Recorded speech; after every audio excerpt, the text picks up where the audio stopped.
High, অনেকদিন বাদে একটা লং ভিডিও নিয়ে ইউটিউবে হাজির হয়েছি। Mushroom soup, creamy mushroom soup.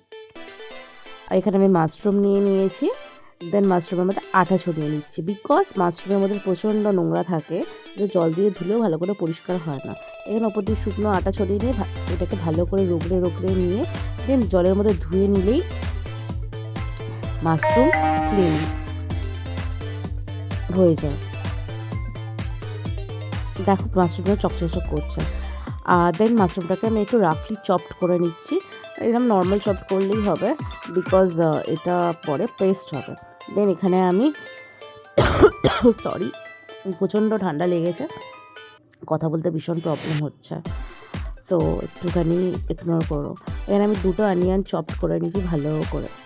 দেন গার্লিকটাকে এখানে চপড করছি ভালো করে। গার্লিক চপ করে নেওয়ার পর ওয়ালনাট অ্যাড করছি ফর দ্য নাটি টেস্ট। তোমাদের পছন্দ মতন তোমরা দিতেও পারো, নাও দিতে পারো, বাট ওয়ালনাট দিলে এর একটা নাটি ব্যাপার আসে, টেস্ট আরও খুব সুন্দর হয়।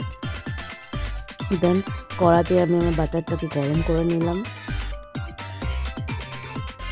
ভালো করে গরম করে নেওয়ার পর আমি এখানে চপড গার্লিকটা দিয়ে দিলাম। এই যে বাটার আর গার্লিকের যে স্মেলটা, উফ, আমি এখন ভয়েস ওভার দিচ্ছি ভাই, আমার এখন না খেয়ে মনে হচ্ছে, ফিল করতে পারছি এত পছন্দের আমার মতন কাকার পছন্দ বলো।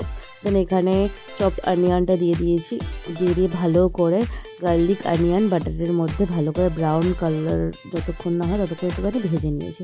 দেন আমি আরেকটু বাটার অ্যাড করলাম, বিকজ আই লাভড বাটার। আমার মতন কে বাটার পছন্দ করে বলো কিন্তু। দেন ভালো করে এটাকে ভালো করে ভেজে নেওয়ার পর আমি ওখানে কেটে রাখা মাশরুমগুলোকেও অ্যাড করে দিয়ে ভালো করে ভেজে নিয়েছি। এবার তোমরা তো জানোই মাশরুম অনেকটা ওয়াটার অ্যাবজর্ভ করে। দেন ভালো করে ভেজে রাখার পর অনেকটা ওয়াটার মাশরুম থেকে বেরোবে, অনেকটা জল। দেখো এই ভেজে রাখার পর কতটা জল বেরিয়ে যাচ্ছে। দেন এর মধ্যে ওয়ালনাট যেটা চপড করে রেখেছিলাম, এই চপড ওয়ালনাটটা দিয়ে ভালো করে একটু ভেজে নিলাম।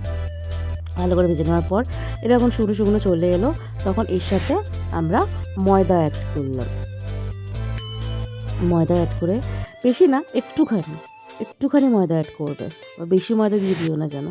এটাকে খুব সুন্দর করে শুকনো শুকনো করে নেওয়ার পর ভালো করে মিক্স করে নেওয়ার পর ওপর দিয়ে জল দিয়ে দিলাম। এখানে আমি 2 কাপ মতন ওয়াটার দিয়েছিলাম, তোমরা তোমাদের পরিমাণ মতন দিও। দেন এখানে মিক্সড হার্বস অ্যাড করলাম, এর মধ্যে থাইম, পার্সলে, তারপর হচ্ছে বেসেল, সব রকম হার্বস এর মধ্যে আছে, দিয়ে অ্যাড করে নিই। ফুটিয়ে নেওয়ার পর দেন তোমাদের কাছে যদি হ্যান্ড ব্লেন্ডার থাকে দেন ওকে, আর না হলে স্যুপটা ঠান্ডা করে ব্লেন্ড করে নিও মিক্সিতে। দেন এর মধ্যে ক্রিম অ্যাড করে নিলাম, নাহলে ক্রিমি ব্যাপারটা আসবে কী করে। ক্রিম অ্যাড করে নেওয়ার পর তোমরা তোমাদের পরিমাণ মতন টেস্ট ওয়াইজ নুন অ্যাড করে নিও। দেন তোমরা কীরকম কোয়ান্টিটি রাখবে, পাতলা রাখবে না গাঢ় রাখবে, আমি তো গাঢ় পছন্দ